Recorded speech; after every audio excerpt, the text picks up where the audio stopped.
उन्हीं की ज़बानी जावा न्यूज़ सराय आलमगीर पर गरीबों की कहानी। देखते रहिए, सुनते रहिए। अस्सलाम वालेकुम जी।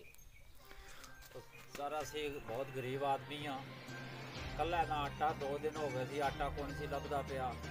एक बंदे ने कहा भी तुसी जाओ सराय आलमगीर, उत्थे मेले च आटा दे रहे।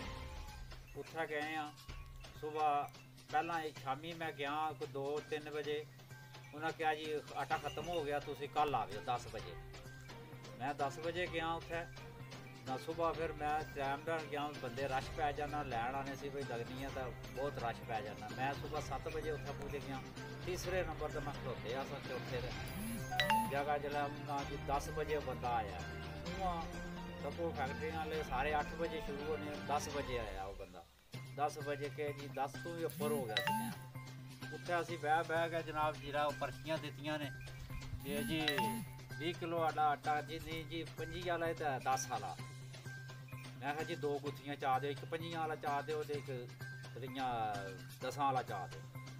उन्होंने कहा जी नहीं, एक गुत्थी देंगे, चाहे 10 वाली ला लो चाहे 25 वाली। पैसे कितने ने जी? मैं कहा जी 1250 रुपया।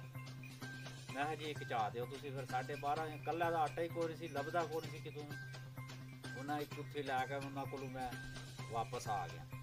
2 दिन गया तो एक दिन लभ्या। वैसे आटे का रेट जोड़ा वो दसने बोर्ड लगे 783 रुपये का। उन्हें 25 किलो वाला आटा जोड़ा वो दिता सानू, अल्लाह जान दो 25 है भी है या कोई नहीं, केड़ा चेक किया 12 उन्हें कहा जी 25 किलो है तो 1250 रुपया से 1250 उन्हें लैके आए जी। नाल इन भाई हनी बेसे दू कदीर साहब बोलो साहब। लैके आया साइकिल ते गया जी, तो दुआ खलो गया तो फिर दिता जी 1250 कितने किलो सी? 25 किलो। ठीक है। तो दुआ आने से नहीं कोई नहीं, तो फिर आने 783 रुपये ना बोर्ड लाए तो आने नहीं लेने तो ठीक है, नहीं तो टूर जो। कितने ना 1250 ना? 1250। ठीक है सर, बहुत मेहरबानी। भराई को नहीं 700 वाली। अच्छा, ये जेड़े 20 किलो वाली भराई को नहीं, 25 वाली है सही है। रशा फ्लोर मिल सराय आलमगीर या 10 वाली भराई है तो यहाँ के ना 25 किलो वाली 20 वाली आई को नहीं। सही है। तो कोई रसीद भी दे देने पे? कोई रसीद नहीं, कोई चिट्टी पर्ची था, वो सिर्फ पैसे काट के लै गए। चिट्टी पर्ची का इतना लिख के देना वे, इसकी 20 किलो चाह दो, इसकी 25 किलो चाह दो, 10 किलो चाह दो।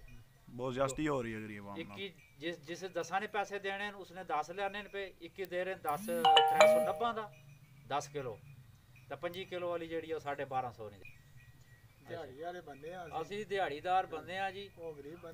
दसो दिहाड़ भी कोई नहीं लगनी हुण, अज को कम ठप पे, कोई शह नहीं, ना दिहाड़ है ना लैन है देन है। तो गरीब आदमी 2 दिहाड़े उत्थे हांडा करके गए हैं। तो उन्हें कहा जी मैं 10 किलो वाली जी भराई है, उन्हें कहा जी पैसे कट के उन्हें पर्ची बनाई है, सादी पर्ची देती ने, वो लिखने न उपर जिस 10 ने पैसे देने वो 10 वाले, तो जो 20 25 वाला 25 वाली वो उतने ही लिखने न उपर 25 किलो इसकी दो। चौकीदार है उसकी जगह पर्ची दे ही नहीं है, वो तकना आना उथू बोरी चुकला 25 किलो वाली जी 10 नहीं है, उपर उतने ही लिखने अपने सैन करके तो उपर 10 देख कर, या किसी ने 25 लिखने, किसी ने 10 लिखने। ठीक है सो, बहुत मेहरबानी।